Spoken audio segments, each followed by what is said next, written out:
Alright, so how many of you guys have been out looking at a guitar, you figure out the model you want, but you see a different, mix of what's out there, from excellent condition to very poor condition, and obviously the price changes too. So, I've been in situations before where I've had, different options of guitars. I've had what I wanted, and really struggled with the decision of, do I make the investment in that nicer one with its clean, or do I, take the one that's got the one big, ding in it, whether it affects the sound or not.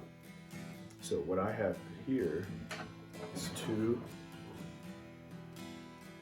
of the exact same Yamaha 70s FG-340's. The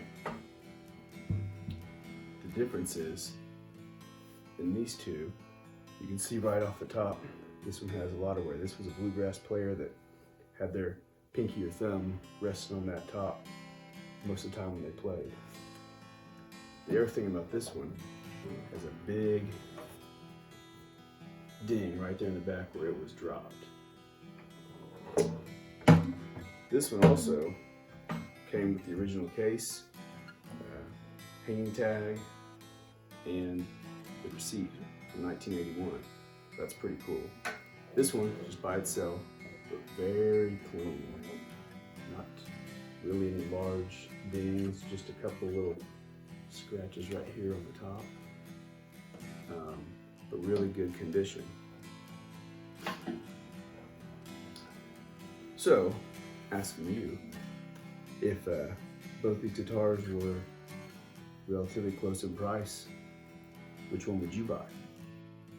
Well, for example, this one just sold for $250. So let's assume this is $350. Is it worth it for the condition? So let's examine a little further. First, let's compare the sound.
So when you hear both guitars, not a whole lot of difference in sound.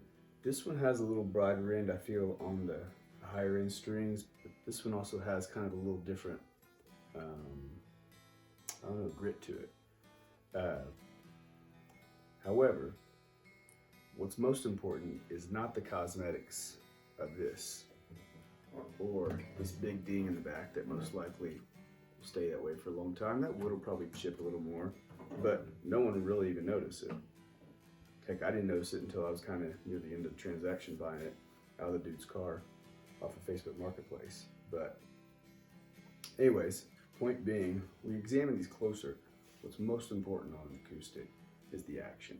And so you gotta have a good neck that's set well.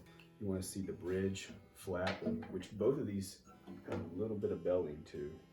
So you wanna see that bridge flat. And look at your string action height. Now you can adjust your truss rod a little bit. Comparing these two, this one has a lot higher string action, but it also has a lot better frets. So frets is another thing you should consider. Where this one has a lot better lower action, but the frets are a little more wore. This one was playing a lot harder. So what's the better choice? Well, honestly, I don't have the answer. To be honest with you, I paid about the same for both of them, but that doesn't really mean anything because it could mean that I just got a better deal on one versus the other. And my point is don't be afraid of a little ding on the side of a guitar that you know you're going to play, that you aren't trying to have the ultimate collection or collector's piece guitar. If you can get a good deal on something that has a ding in it and it's not structurally affecting the guitar, or it's not something that affects the action, the frets, the playability, who cares?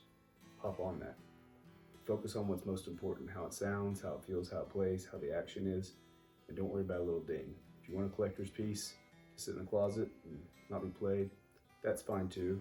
But if you got a collector's piece in the closet that's got a bridge pulling up and high action, not really much of a collector's piece anyway. So, anyways, thanks for checking out this piece. I'm Brian with Brian's Unique Guitars. Trying to do something a little different here in comparison, a little lessons learned too. So, if you like seeing different guitars, especially vintage ones from the 70s, older Yamaha, Alvarez, Sigmas, some things like that, subscribe and check you next time.